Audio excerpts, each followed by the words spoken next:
বিয়া পাৰ্টি আছিলোঁ আৰু ইয়াত কাম বন কৰি আছিলোঁ। ভিডিঅ' দিবলৈ নহ'লেই ভিডিঅ' তথাপিও এতিয়া দেখুৱাবলৈ চেষ্টা কৰিম।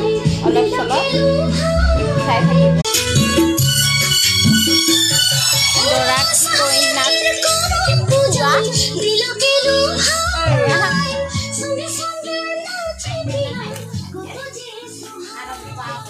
আৰু এইফালে মাছ ফ্ৰাই কৰি আছে আমাৰ খুৰীয়ে।